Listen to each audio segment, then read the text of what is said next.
Okay, everyone. Welcome to the October 3rd, 2023 Planning Commission Agenda Review Meeting. Thanks for everyone being here today. My name is Chris Hooten. I'm the Vice Chair of the Planning Commission, substituting today for Chairman Hill, who had another obligation he couldn't get out of. So with that, I will turn it over to Executive Director Brooks for a report. Thank you. I'm not supposed to. I know. I'm so used to bringing it towards me. Here, I won't do that. Okay. I don't have a lot of updates today, but I did want to share with you a short update about Advanced Knox. As you all know, this process has been going on for quite some time. I think we began the process in 2021, but we are now entering into the first step in the approval process for the plan. I'm very excited. You all are familiar with the growth policy plan. We will be making some updates to that in order to move forward this plan. So the Growth Policy Coordinating Committee is set to reconvene and consider those amendments. They will be meeting on Tuesday, October 24th at 5 p.m. They'll be in the main assembly room. This committee is required to meet at least twice within a 6-month period. So we're hopeful that they will meet twice this fall, and we'll be able to move forward with the adoption process of the plan by the first of the year. So once the amendments are considered by this Growth Policy Coordinating Committee, they will be forwarded to the legislative bodies for review and approval. So that includes County Commission, the City Council, and the Board of Aldermen. And then the final comprehensive land use and transportation plan will be placed on the Planning Commission's agenda for review and approval. And before we do that, we will have a workshop with you all. So we'll review the plan in depth with you, the findings. Hopefully you've been following along throughout the process, but we'll make sure that you're prepared for consideration of that important plan. And so next month, I'm thinking that we might start that and just give you all a brief presentation that we've been giving to some other bodies. Like yesterday, we presented to the Board of Education, and this morning we presented to several committees that are affiliated with the Chamber about the Advanced Knox process. So more to come on that. And once we have the information for the Growth Policy Coordinating Committee posted to the website, we will share that out with all of you all as well. We anticipate that happening pretty quickly here. I wanted to, I think she's still here. Where did Elizabeth go? Yes, we have a new staff member, Elizabeth Samand. Did I pronounce that? No. Samandy, sorry about that. She joined us last week. She is our new GIS analyst, and we're really excited to have her on board. Okay, so with that, I will jump into some agenda items. We did make I think you all have in front of you, we made an adjustment. We've added a couple things to the agenda. So the first one I wanted to touch on just real briefly is 10A23OA. That is an ordinance amendment initiated by the city. Bear with me for just a minute, I'm gonna pull it up. To my knowledge, we haven't had any specific comments on this, but I just wanted to call it to your attention. Back in January of 2023, City Council had requested a study of the form-based code districts. And so from March to July, an advisory group that was made up of city staff and neighborhood representatives met to discuss possible changes to Article 7 of the zoning ordinance. And there's a couple different, in your packet, you'll be able to see the revisions that are associated with ground floor transparencies, as well as providing standards for standalone parking lots. Again, this is in the South Waterfront District. Planning staff have been involved since early this summer in that committee, and we are recommending approval of those amendments as presented by the city. I'm happy to try to help answer any questions you all have about those. And Michelle Porche is the staff member who participated on that committee. Michelle, can you, this is the first time I've used this. Can you hear me? Can you share the community members that are on that? Is that easy?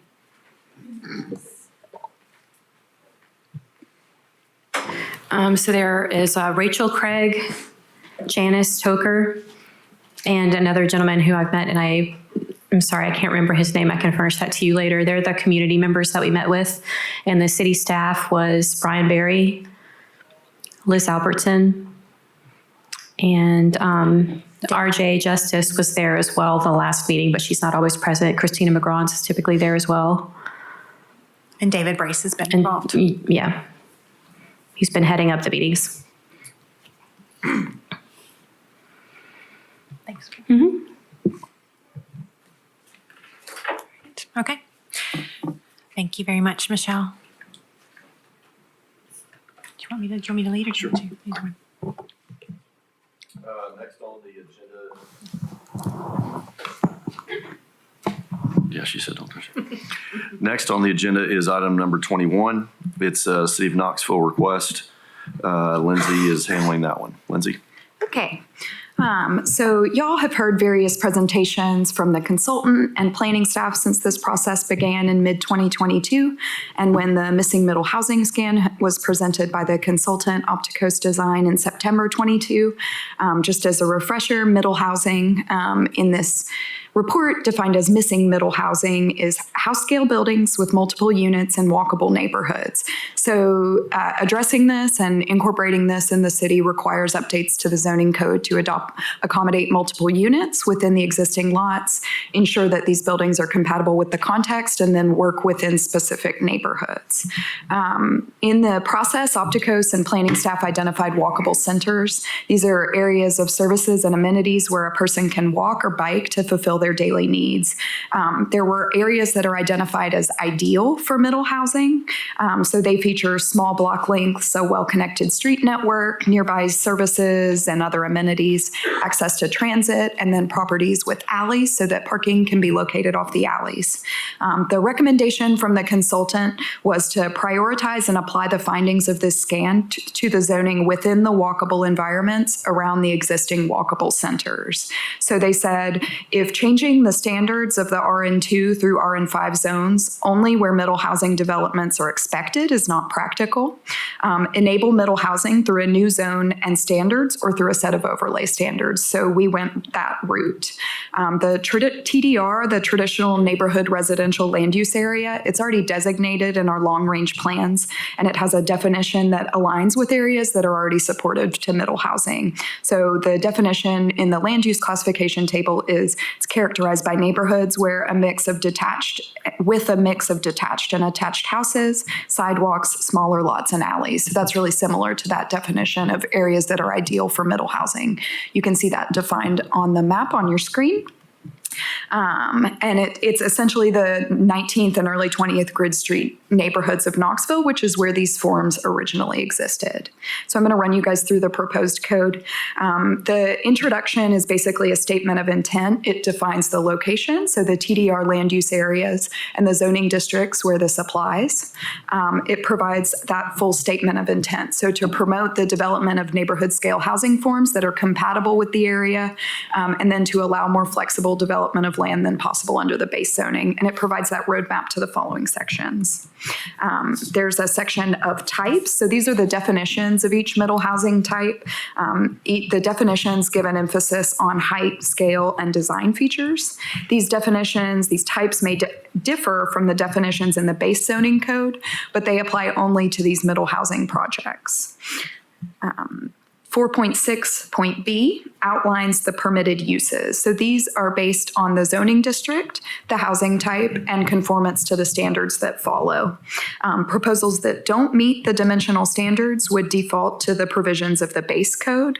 So some uses that would be permitted as a middle housing type would not be permitted in those zoning districts under the base zoning code. The process would be through a planning staff review, which is similar to the development review in the RN4, or administrative reviews and zoning overlays like the historic or infill housing overlays. So going into the dimensional standards, one of the recommendations from the scan was to allow all middle housing types by right if clear standards are applied to control building height, footprint, parking and parking location, building entry and frontage, and streetscapes. So that's really the framework for this effort. The standards are intended to encourage house scale buildings that have a lower perceived density, but the footprints are similar to single family houses and the heights are not taller than the context. These standards regulate regulate the available housing type by lot width. Currently, as you know, the housing forms are regulated by lot area, and the middle housing scan pointed out a lot of potential issues with this, namely that using minimum lot sizes results in both lots and buildings that are generally larger than the context. So using lot width means that housing types can fit on existing lots, which maintains that existing pattern of the streetscape while accommodating additional units. So there is a table, it's a new table, Table 4.3, and it establishes the dimensional standards by which these types are approved. It supersedes the dimensional standards in Table 4.1. There are standards to regulate minimum lot width, with or without an alley, acknowledging the possible need for a driveway off the street, maximum building width and depth, setbacks, and height. One element here is that building heights are measured in stories. The middle housing recommendations are typically that stories are a more effective way to ensure new buildings are compatible in scale with the context. So while 3 stories could technically fit within that overall 35 feet maximum building height, a 3-story building is likely out of scale with the existing development pattern. So we have the stories laid out as well. The section also has definitions for building width and depth. So review of the footprint is consistent across middle housing types. And there are standards for dormer size and placement. And that's related to that half story on some of the heights. And the intent there is just to keep things in scale with the context as well. The parking standards, so the scan that we received noted that current parking requirements are understandable for typical multifamily development that isn't in a walkable neighborhood, but for middle housing development, a different approach is needed.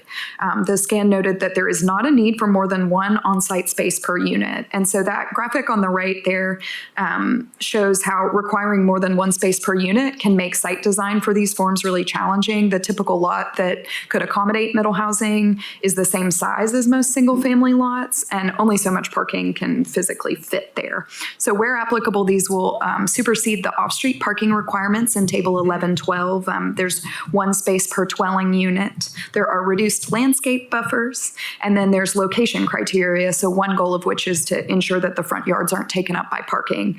Parking needs to be placed in the interior side or rear yards, accessible with an alley when the alleys are present, or accessed by a driveway that extends past the building facade line if no line is present. And these are similar to the current code for infill housing overlay and the design guidelines as well. Many of these neighborhoods have networks of operable alleys.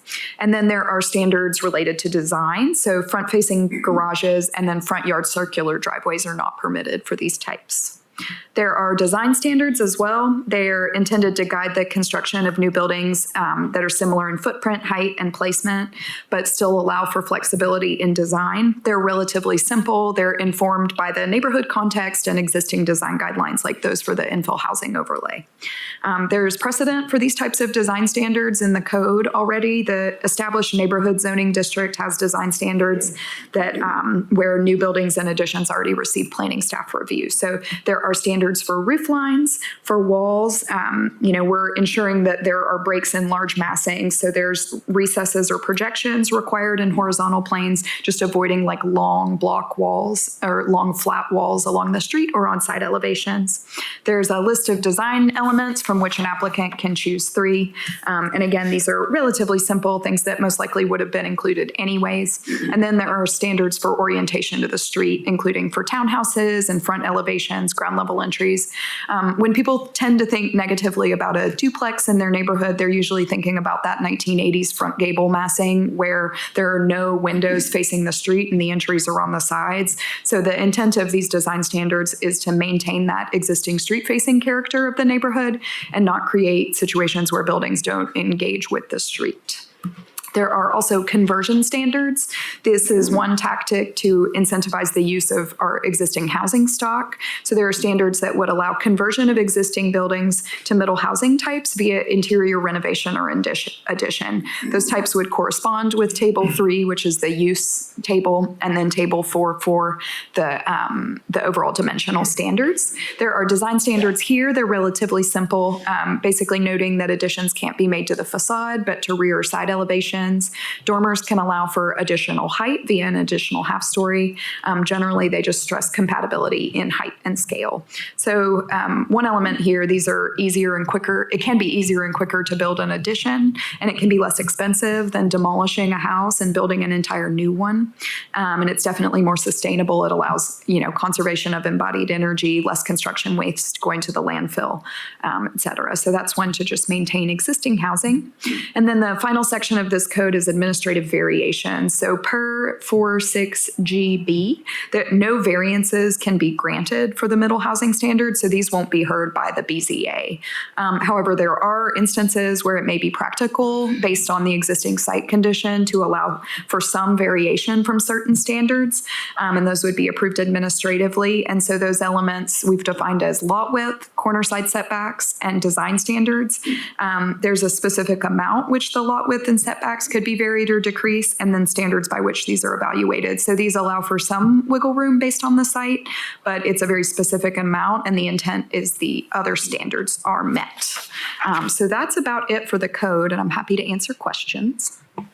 Lindsay, could you explain again how we get from where we are today to, I thought I heard you say we would do an overlay here?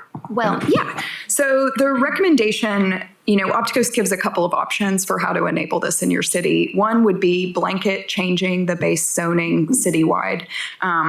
That they say may have unintended consequences, just because some areas and some neighborhoods are not as supportive to this type of housing as other ones in the central city. They also say an option is changing the standards of the zones only where these developments are expected is an option. However, they say that's typically not practical because you'd still have to define a sort of area where these are expected. We can't necessarily expect every option. Then they say you can enable middle housing through a new middle housing zone and standards or through a set of overlay standards. They kind of say both of those are a similar sort of option, but a zoning overlay typically takes a little bit more time to create that, and there's a lot more factors involved. So they just recommended choosing like one target area to work with those standards. So would this be kind of like a recode where you would identify properties and tell these homeowners or tell these property owners that there would be a new code applied to their property? Or I'm struggling with. Yeah. So the way that it's currently proposed is that it would apply to the TDR land use classification. It's an option. It's not a requirement. So it is an option that a property owner or developer could take advantage of, but it's not necessarily changing. It's not changing their zoning per se. It's just an option within those areas. That makes sense? It does. So where I was going with that is there enough of that type of zone within this overlay area that you've provided for, or are there additional properties that are outside what's currently zoned that would then have an overlay on it that could possibly be converted? I guess that was my. That could potentially be a next step. I think the intent was to start with this and see how it works and identify, pros and cons. I can give you a little bit of data. So there are 20 in the RN1, RN2, RN3, RN4, which are the districts that this would apply to in the TDR. 26.9% are residentially zoned properties out of there are 58,877 residentially zoned properties citywide. 26.9% of those in the RN1, RN2, RN3, RN4 are located in the TDR. If that's helpful. So about 30%. Lindsay, can you go over, again, you were talking about the stories versus height, and am I correct in understanding that this writing would look at both of those? Correct. Okay. So the standards set the maximum story height. It's usually 2 or 2.5 stories. There's a 3-story triplex option there. The max building height of the zoning districts remain, but the standards defer to the stories, whichever is less. So we have that 35 feet or 45 feet as the maximum building height, but typically someone's not going to build a 12 or 14 foot story. So we probably won't get to that maximum building height. So it would be stories. And there's an additional definition for story in the code. So I had a question about that too. Amy, you had mentioned that there's a certain number of units in R1, R2, R3 in the TDR, but this only starts at R2. Is that right? It's R2, R3, R4, but not R1 right now. Correct. Not right now. This just applies to RN2 through 4. Okay. And I believe it came up at the workshop too. I mean, somebody mentioned the potential of adding the R1 just in the TDR area. Has that been considered, or is that an option? I mean, because the way I look at it, I guess, is, if you're in that TDR area, it's an infill opportunity anyway. Even in R1, it does allow duplexes, on a special use. I guess I'm wondering if it is a missed opportunity that R1 is not included if we're, restricting it to the TDR area anyway. So just throwing that out there as an option or discussion. I think that would be a great topic for you all on Thursday to discuss as a body and decide whether or not you'd want to include RN1 or not. I can tell you that there's 51 properties that are zoned RN1 in the TDR land use area. Not to deliberate, but would that be something that staff would consider if it was a use on review or development plan in the R1, where that would be it wouldn't just be an administrative approval, it would have to come through with a recommendation to the full commission? Is that something that would be too cumbersome, or is that?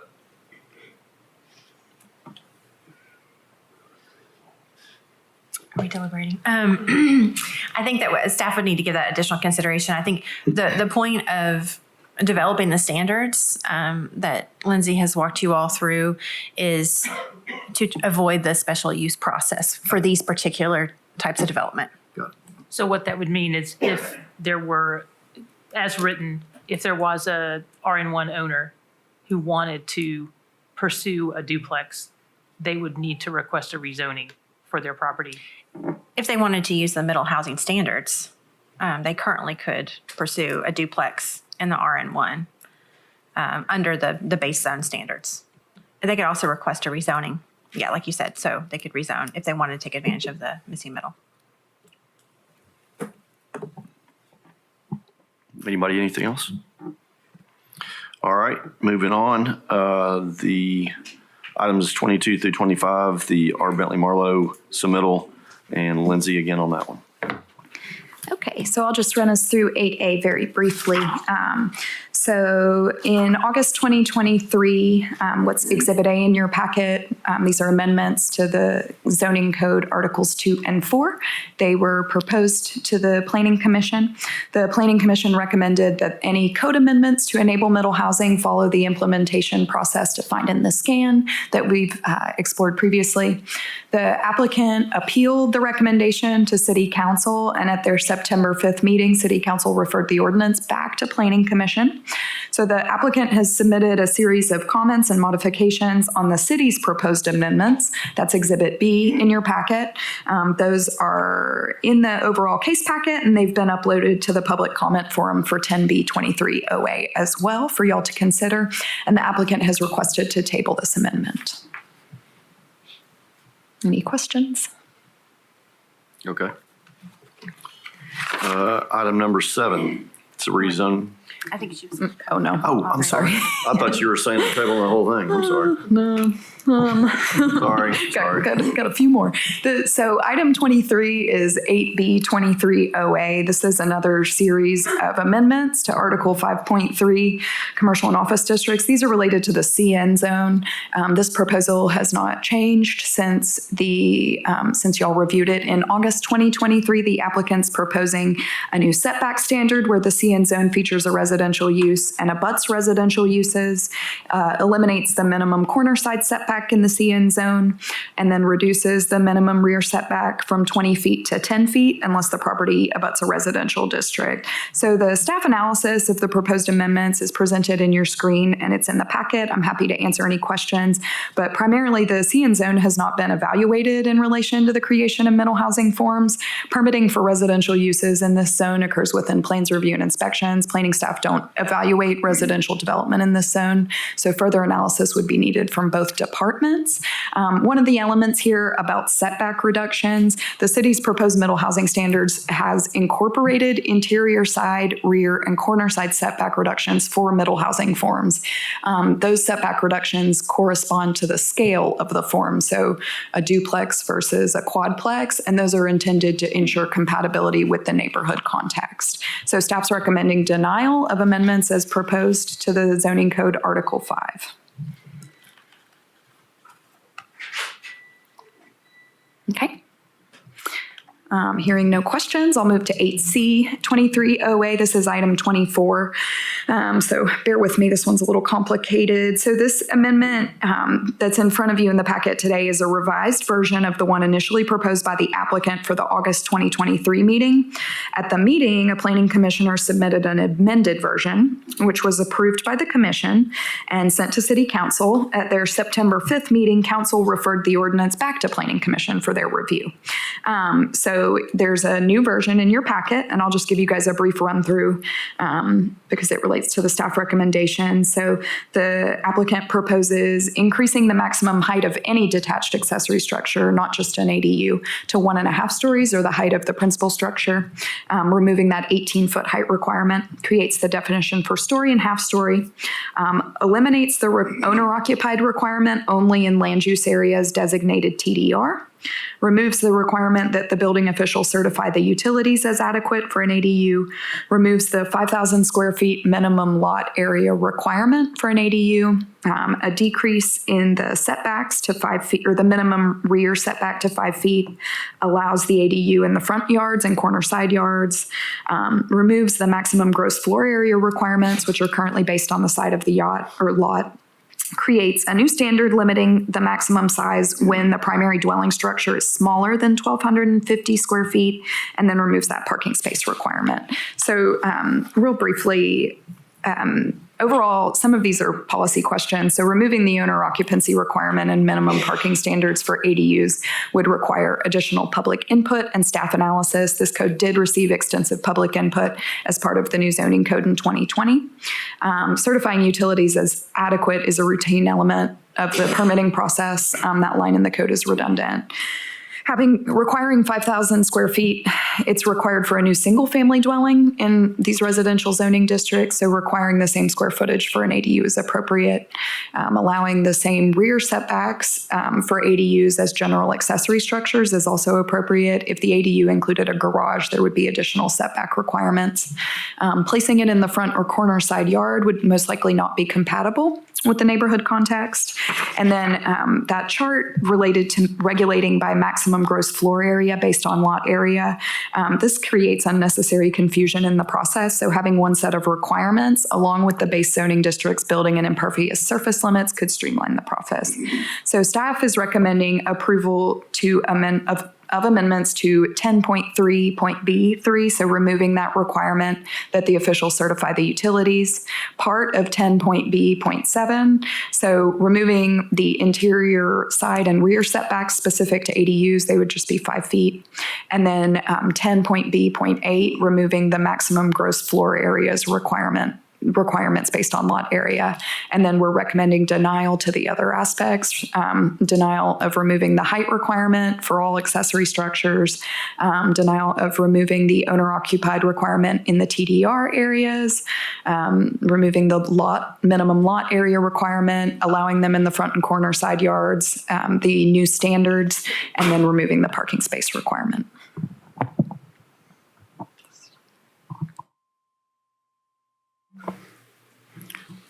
So when City Council voted to send this back to us, so this is very different than when we looked at it last time. So what was City Council were they looking at this, or were they looking at what we had passed? They reviewed what the Planning Commission had passed. And then but we're looking at, so I guess, how does it change?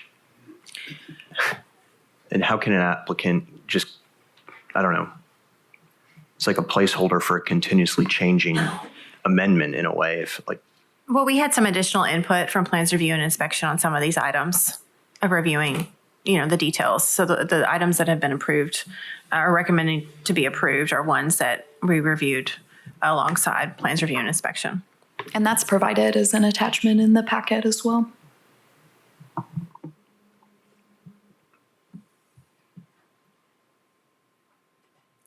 Any other questions? Any other questions? And one more. This is a series of amendments associated with parking. This has not changed since August 2023. The applicant is removing interior side and proposes removing interior side or rear setbacks for CN zoned properties with residential uses, removing parking requirements for almost all residential uses, and eliminating required minimum parking when adequate street parking exists. So in general, eliminating parking requirements for almost all residential uses in every zoning district in the city could create unintended consequences. Not all of our neighborhoods are developed within short walking distance of amenities. And the middle housing scan that I've quoted before notes that these parking requirements are understandable when a multifamily development isn't in a walkable neighborhood, but a different approach would be needed for middle housing.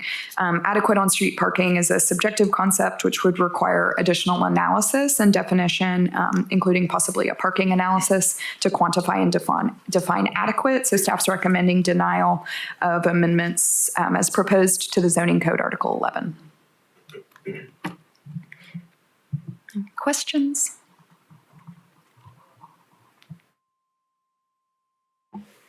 Thank you, Lindsay. The next one, number 7, rezoning, Jesse.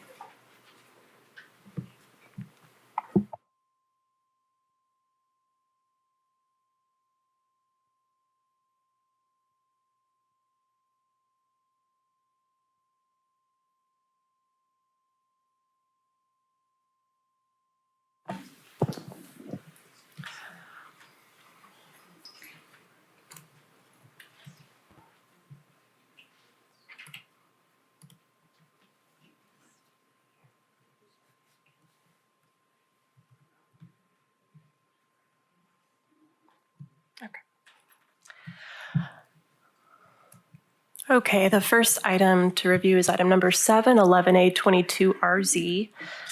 This is a 1.06 acre parcel on Piney Grove Church Road.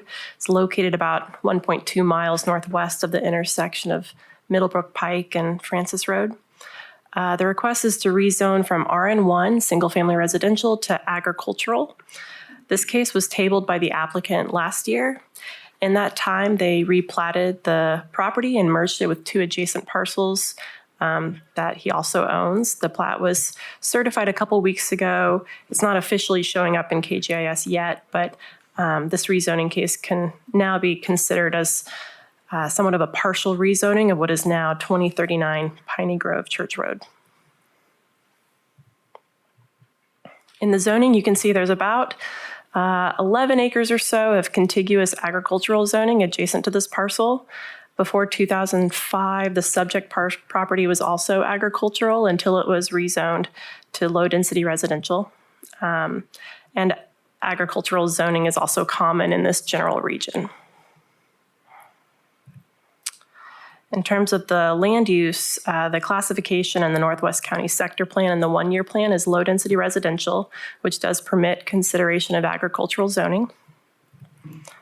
And here in the aerial, you can see that the predominant land use is residential, though there are larger lots where agricultural uses could occur. This region is also densely forested in many areas. There is an adjacent townhouse development to the south. It's separated from the subject property and the agricultural zone properties to the north by a wooden privacy fence. And this is the plat. This newly approved plat merges the subject property with the 2 adjacent properties to the north for a total acreage of just over 3 acres. In comparing the 2022 aerial map to the new plat, you can see that the 2 houses on the subject parcel and the house on the adjacent northeast parcel have been demolished, so there's now only 1 residence on this merged lot. By combining these 2 agricultural zone parcels with the subject parcel and having just 1 home on this lot, it's being brought closer to compliance with the agricultural dimensional standards, which have a minimum lot size of 5 acres. So rezoning the subject parcel to agricultural would further increase compliance by expanding the agricultural zoning from 2 to 3 acres. Staff are recommending approval of agricultural zoning because of this context with adjacent development to the north and in light of the house demolitions and this newly approved lot consolidation. This non-conforming lot of record is being brought closer into compliance with the minimum lot size standards for agricultural. It's also a minor extension of agricultural zoning and a return to its original zoning district. Agricultural zoning is consistent with the low-density residential land use classification in this area, unlike the more intensive townhouse development to the south, which is medium-density residential. This rezoning is not anticipated to have a significant impact on this adjacent residential community because agricultural zoning already abuts this community, and there is an established privacy fence and mature vegetation between these districts. In addition, if anything requiring permitting were to occur on this property, a Class B buffer yard would be required. And there have been no comments on this case since it was untabled. Happy to answer any questions. Seeing none. The next one for Jesse is item number 10. So this is 10B23RZ, and I'm sorry, it's also 10B23SP and 10B23PA for the plan amendments. This is a 3-acre portion of a parcel on Merchant Drive that was previously not addressed, but now has an address of 2812 Merchant Drive as of last week. This property is just northeast of the minor arterial intersection of Pleasant Ridge Road and Merchant Drive. The request is to rezone from Office Park, OP, to the CG1 district, which is general commercial, and amend the Northwest City Sector Plan and the 1-year plan from neighborhood commercial to general commercial. The hillside protection land use and zoning overlay along the rear of the parcel would be retained. In the zoning layer, you can see that this is part of an office and commercial node at the intersection. The requested CG1 zoning is prominent in this area. And surrounding the node are a range of residential districts. There's agricultural zoning to the east, and to the south is Northwest Middle School, which is institutional. The intent of the CG1 district is to provide commercial services along nodes and corridors in a pedestrian-oriented environment. I have the sidewalk and cat route overlay on there to show that this is a pedestrian-oriented environment with sidewalks and bus stops. There's also a greenway trail on the school campus to the south. In the land use, you can see the classification for the parcel and much of the commercial node in the Northwest City Sector Plan. The 1-year plan is neighborhood commercial with the office land use designation to the north. The only zoning district that can be considered in neighborhood commercial is neighborhood commercial zoning. So the land use plan does not align with current zoning. In terms of existing land use, you can see there's a wide range of uses in this area, including commercial, office, wholesale, and residential. And there are numerous places of worship where there's that blue public, quasi-public land designation. In this aerial, I'll note that the most significant changes that have occurred in the past 20 years include the property across the street, where a large Goodwill Center was built in 2003. There's a Dollar General to the south that was built in 2016. And there's a gas station and convenience store at the intersection. There's also a small siding and windows commercial operation across the street next to the Goodwill. And these are all CG1 zone properties. The properties just to the south of the subject parcel are a podiatrist office and a veterinarian. And you can see the subject parcel has not been developed. The slope analysis shows how there are steep slopes to the rear, but the front 2 acres are relatively flat. This was a challenging case. The requested CG1 zoning does exist in this area, and it conforms with surrounding developments such as the Goodwill and Dollar Store. However, and amenities like sidewalks and transit align with the intent of the district to offer commercial services in a pedestrian-oriented area. However, the sector plan has a conservative description of how the general commercial land use classification should be considered. It explicitly states that general commercial should not be extended because of potential adverse effects on traffic carrying capacity, safety, and environmental impacts. So adding general commercial to an area where it does not currently exist would be incompatible with this description. The one-year plan also states that general commercial property should be relatively flat, and this criterion is not met strictly with the steep slopes towards the rear of this property. So without amending the land use plan, staff can't support the rezoning to CG1 here. Therefore, we are recommending denial of all requests. Happy to answer any questions.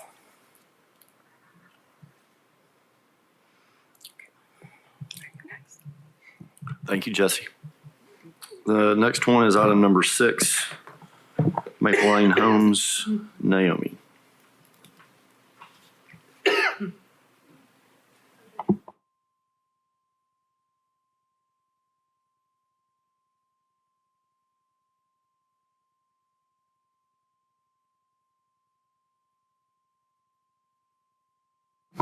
While she's hooking up, Commissioner Adams, you had asked earlier who was on the committee, and I neglected to mention Suzanne Taravella is on there as well. She's an architect and resident.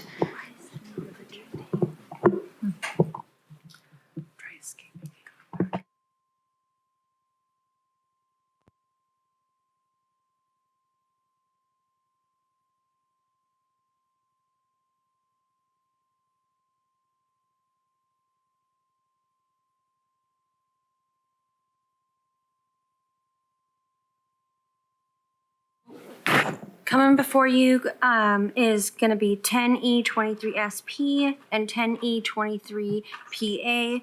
The applicant has requested to rezone, or not rezone, but change the sector plan and the one-year plan amendment from civic and institutional to low-density residential.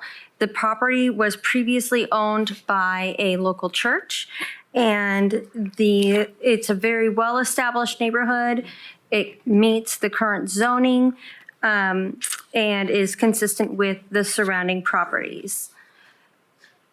As you can see here in this aerial, it is a very well-established neighborhood in close proximity to single-family residential homes and an elementary school. The subject property is in the Northwest City Sector Plan, and staff is recommending to approve the sector plan amendment to low-density residential because it is consistent with the conditions and development in the area. And I'm happy to answer any questions.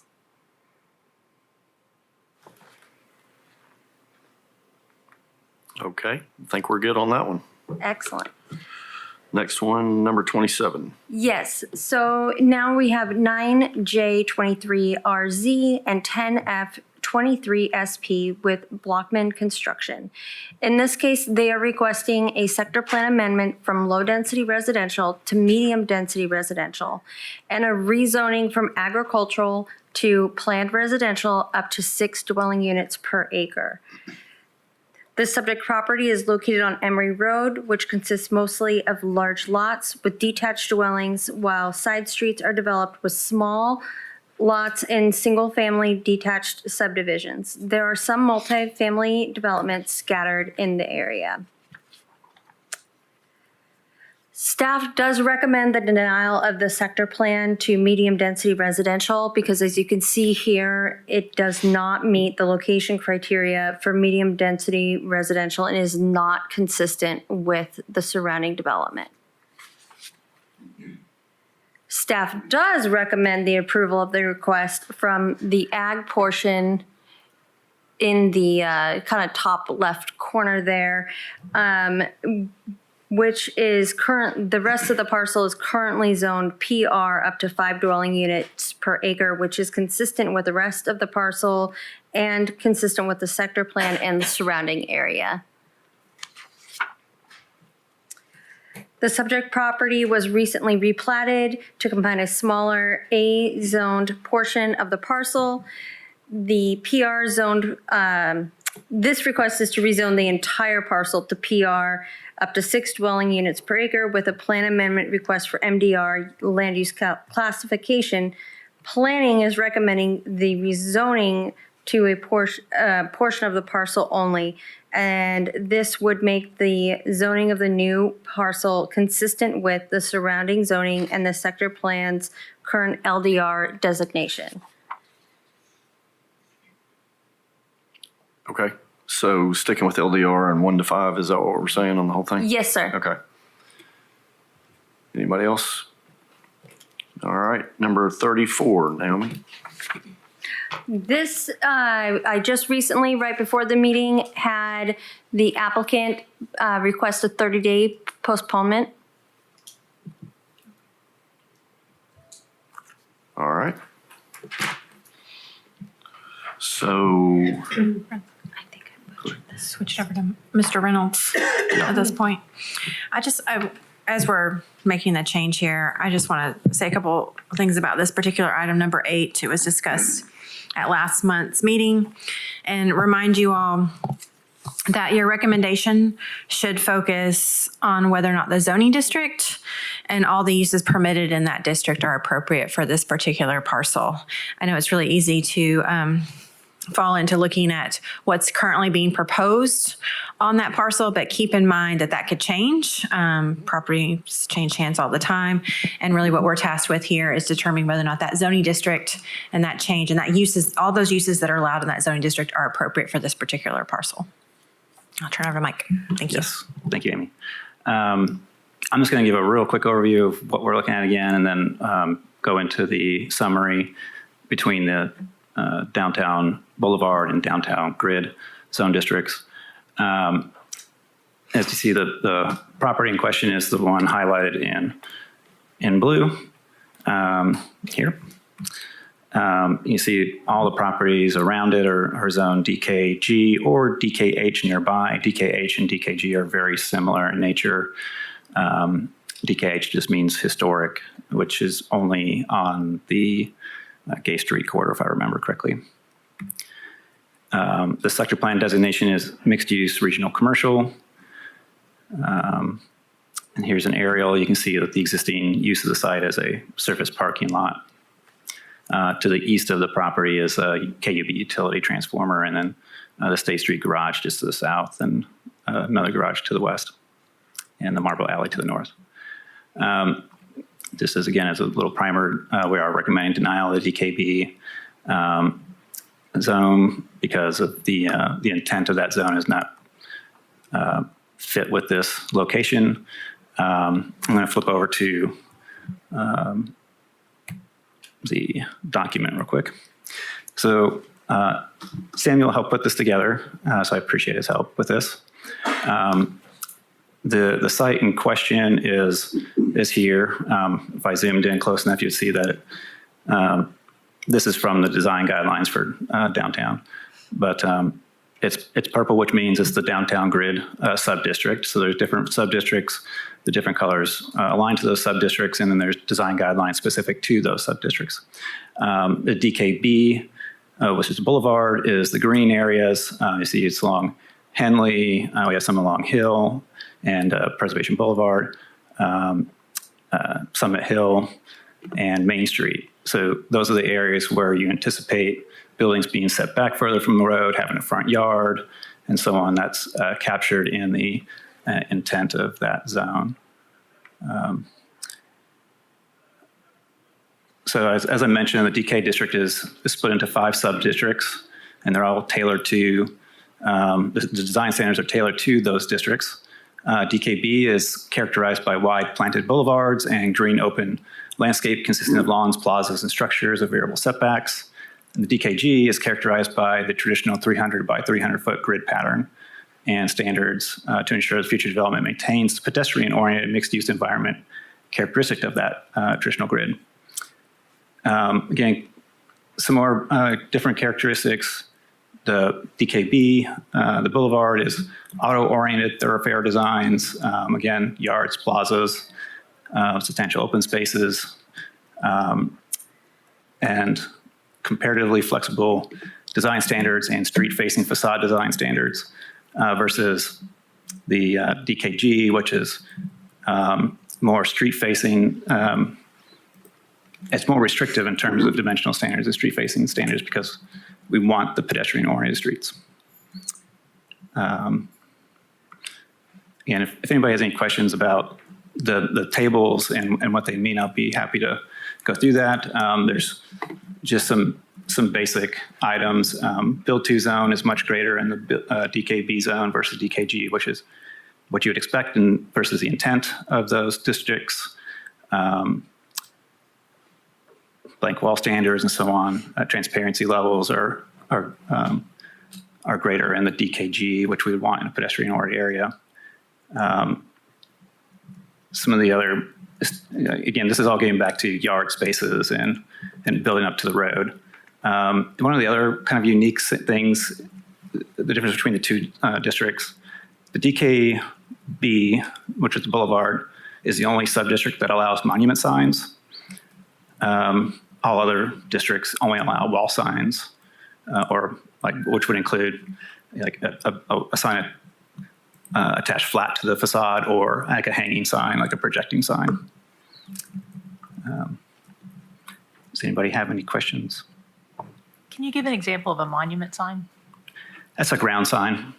So a detached sign. Can you give me an example that's in that, a downtown example? Hotel. The tower, former BB&T tower, has one. Some of the hotels on Henley Street have them. Like what is now the Marriott. It used to be It is on the ground, but yes, it's a detached sign on the like you would expect on like Kingston Pike. While you're looking for that, I've got one other question, and it's actually tangential to this case. So if you tell me, talk later, that's fine. But when we were discussing this last month in session, there was a quandary around the definition of live work. Where does that sit at this point? That's currently still being worked on by plans review and inspection. And the building official is the one who makes that determination. I don't know that it's pertinent to this particular case, but it is something that they're working on refining to provide clarity. All right. Is that a signed sample there? It is. I'm going to just flip to another one real quick that I think will be easier to understand. It's the like the Bank of America sign. Yeah. And Amy, when you were speaking to the merits of the zone, were you kind of talking about not getting down into the weeds of the live work and the code stuff? I mean, that we went chased a rabbit hole pretty long about those defined uses, and that really doesn't even. We were trying to fit that project into a code discussion instead of trying to fit it in the merits of the zone. Yes, that's correct. Okay. Sorry. All right. I'm like flipping through things here. Any other questions on that one? As Mike switches over to his next item, I just want to let you all know that, going forward, when you're reviewing concept plans that require variances to the subdivision regulations, you'll likely notice under the staff recommendation that first item that gets read about approving variances, there will be some additional information included in there that's related to the justifications that are required per Article 1.05 of the subregs.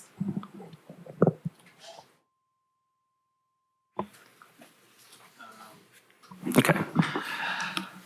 So, number 37, 10 SB 23C. This is on Tipton Station, and it's just next to South Doyle High School. They're requesting 71 detached houses, 3.51 dwelling units per acre. The property was recently rezoned to PR up to 3.7 dwelling units per acre. I'm going to just touch on a couple of items. There's an access easement that's kind of unique on this property that they are working around, the sidewalk connection to the school property. And then there's one variance, actually, this variance request for the cul-de-sac has been eliminated, so I guess that's what's in there. There's 2 variance requests for vertical curve, which I'll describe real quickly. Staff is recommending approval with conditions. Real quick, the connection to the sidewalk, you see, or connection to the school property, sorry, is at the end of the cul-de-sac road. This is road D. It's going to have a sidewalk connection off the end of the cul-de-sac to the property line. That's the extent of the request there.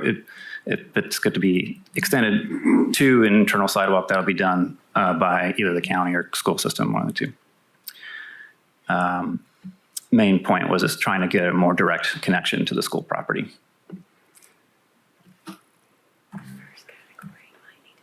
Access easement. The properties to the south of this development have an access easement through the property for a driveway. That access easement cannot be modified. The solution has been to maintain the access easement through the front property and then connecting to the new internal road, and then it transitions back to just the driveway access easement back to the rear property line. There's not a problem with having the access easement under the public road. I just want to point this out because it is kind of a unique situation. We don't see, usually those things get eliminated during this process, but especially if they're not needed anymore. Obviously, the properties to the south will then use the internal road system of the subdivision to get access to Tipton Station Road. Technically, this portion of their access easement will remain open and connected to the internal road. So it's kind of a unique thing going on there.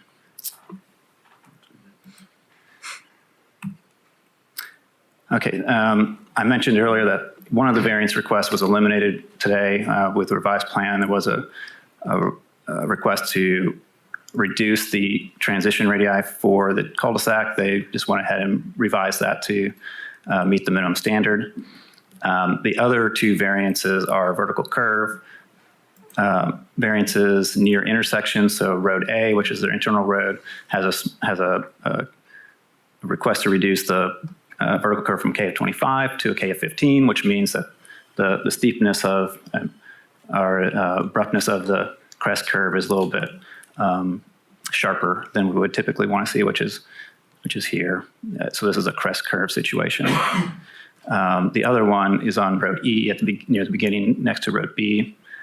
This is a sag curve situation, a little bit further away from the intersection. In both cases, because they're so close to an intersection, the car speeds should be lower, and therefore the K value vertical curve is usually okay having a lower number, but the standards themselves, the actual standards in the subregs would require the K of 25. Staff is okay. We feel that the K of 15 in this case is acceptable. There is some, it's a little bit hard to see in this image. The dashed line is the existing grade on Road A, and again, the dashed line is existing grade on Road E. In both cases, there's a significant amount of grading that has to happen there to tie the 2 roads together. So there is some topography issues that they're dealing with. Alternative design standard, there's only one request, which is a reduction of the 250-foot horizontal curve here to 100 feet. Road A being that's the main entrance and exit for the subdivision. You won't really see many cars traversing the entire length of Road B. Therefore, that sharpness of curve is not as much of an issue, and also the speeds will be lower than typical because of how close it is to their intersection. I just want to point out, I did not include this in my presentation yet. I just realized that there's another variance that's required. However, they're going to redesign to not require the variance. Intersection of Road E is too close to intersection of Road A. It's about 10 feet too close, so they're just going to shift that intersection over 10 feet so that they can meet the minimum standard. And either that's going to be a condition of approval that they do that, or they'll go ahead and revise the plan before Thursday. So Any just to be clear, if a commissioner were to make a recommendation of approval, not saying that you would, but if you were going to do that, you would need to go ahead and approve the variances based on the evidence of the hardships at the top like you normally would. But instead of saying or citing subject to, or as per staff recommendation, I'm assuming that we were going to have to read out these A, B, C, Ds, or can we put per staff recommendation because they're noted in the report? I think that the best practice is going to be it doesn't have to be word for word, but a summary underscoring in particular the particular conditions of the subject property that are being relied upon by this body in voting and making the motion and then in voting. Does that mean you would, I'm just looking at the case file right now. The first one is approve the concept plan subject to 9 conditions. We're talking about variances. Okay, so we only have to talk about, it doesn't relate to those. It's only about the So 6 or 5. here you would have 4 motions is really what you'd have, I think. You'd have a motion to approve the variances, and you'd have to read the A, B, C, D, or summarize as Tasha suggested on the variances.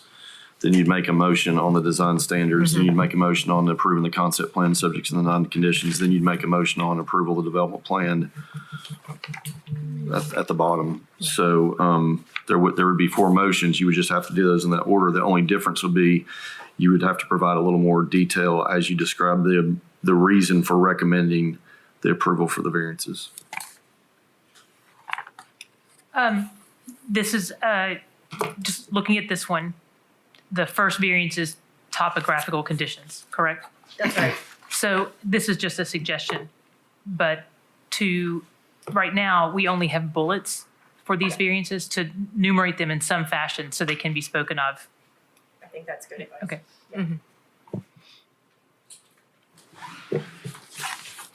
Okay.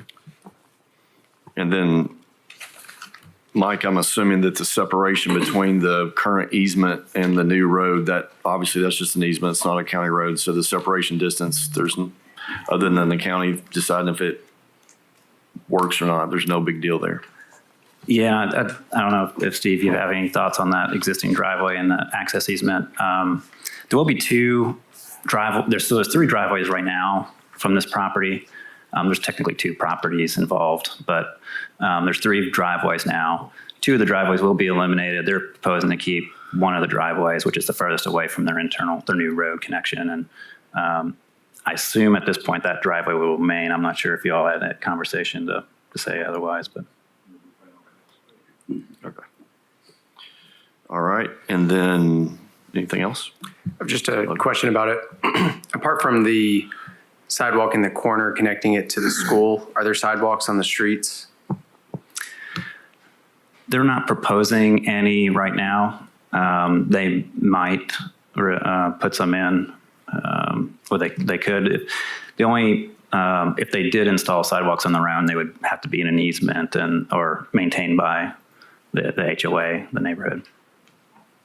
Yes, the sidewalk ordinance wouldn't require them in this subdivision. There are sidewalks along Tipton Station that we feel are adequate to, I guess, accommodate the pedestrians. So Okay. they do go all the way to the elementary school and the high school. Gotcha.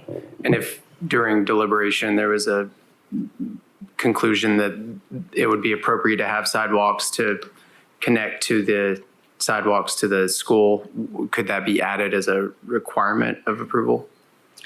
As Steve just noted, it wouldn't meet Knox County sidewalk ordinance, correct, Steve? That's Okay. correct. Yeah. And if they were placed internally, they would have to be put into a maintenance agreement and the HOA would have to maintain. I'm referring to internally. Are you referring to the one that's the sidewalk to the school property and then an extension of that sidewalk to the internal school sidewalks? No, Okay. a sidewalks on the roads of the subdivision that connect to the main right of way and then also to the schools. the sidewalk to the school. There was some debate during review of this to require sidewalks along, I guess, Road A that would adjoin Tipton Station. We would be open to that if you wanted to do that down that spine road. I don't think we would want them throughout the entire development. Okay. Gotcha. But we can require sidewalks given they are under an HOA maintenance agreement.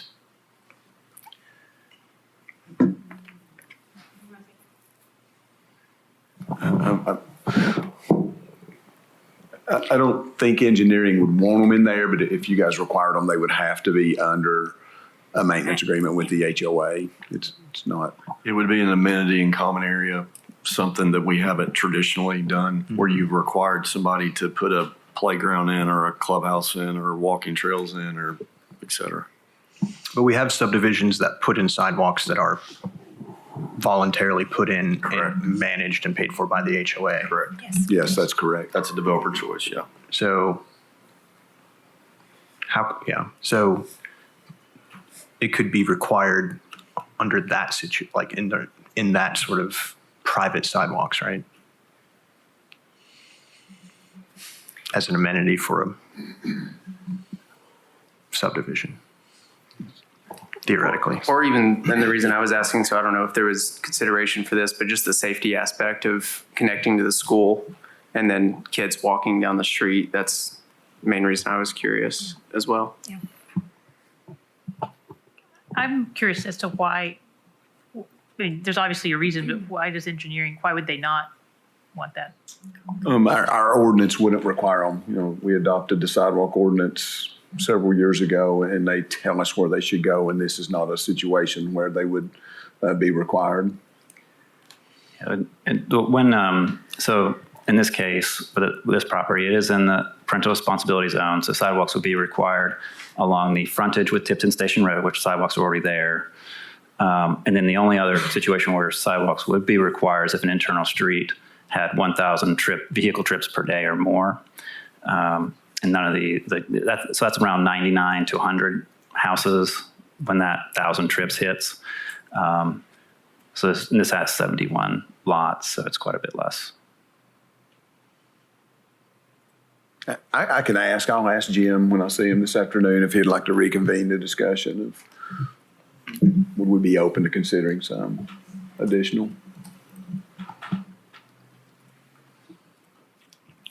Okay.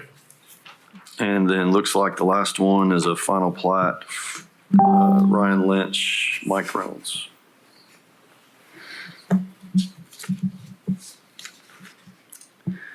Okay. Okay, so this final plat is, so it's an 80 lot subdivision for Isabella Estates Phase 1. We're recommending postponement for 30 days because it does not comply with the, substantially comply with the concept plan that was approved. This is off of Brackett Road in the Northeast County. So West Emery Road is just to the southeast. All right, so the property is zoned PR up to 3 dwellings per acre. You see it, it's former pasture land or agricultural property. This is the approved concept plan. And let me turn on my laser pointer here. So Brackett Road's to the west side, internal road that has a cul-de-sac, and then another cul-de-sac with a stub out street, and then another cul-de-sac that has an access easement to an undefined space, but this access easement is called, or this is called an access easement to the common area. The proposed final plat has 80 lots on it. So when the concept plan was approved, there was a traffic study done. The traffic study said at 66 lots, a left turn lane on Emery at the Emery Road intersection is required. So that's actually on Emery Road. So turning left onto Brackett. If once any lots above 66 cannot happen until after that turn lane is installed. The applicant submitted a revised traffic study like a week or so ago based on new ITE trip generation that says that now it's 80 lots for that left turn lane. To my knowledge, staff has not had an opportunity to fully review that traffic study to determine if that's acceptable as a revision. So what you're seeing in the grayed out lots are lots that would not be platted with this subdivision, which includes the required stub out to the east is not shown. And they're still showing this as future development, which if they plat all 90 lots, there's no density left over. So again, the approved concept plan shows a 25-foot common area access easement to a space that is not necessarily labeled, but the intent there obviously is that that's going to a common area. The proposed final plat, again, shows that as future development area. Does anybody have any questions on this while we're recommending postponement for 30 days? Yes, I do.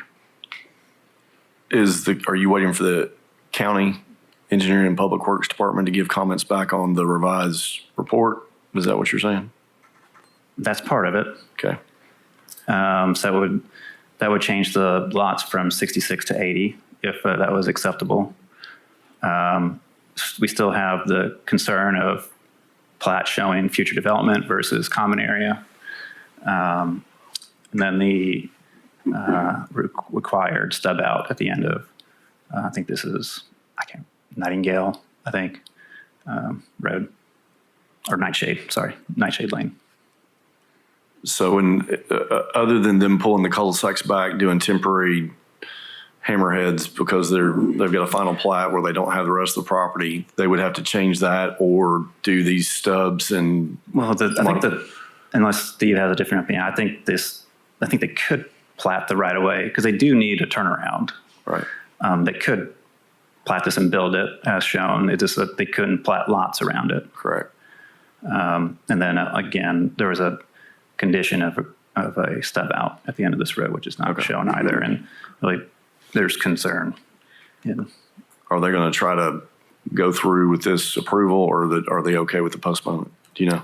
They're wanting to move forward with the plat. Okay. TDOT is actually who was limiting the number of lots that could be platted until the improvements were done at Emory and Brackett. And they're working with TDOT trying to get that condition waived. So, but we don't have anything from them. Not yet. Okay. All right. Does any other commissioners have anything else as far as what's on the agenda this month that they'd like to bring up? Seeing none, we are adjourned till Thursday.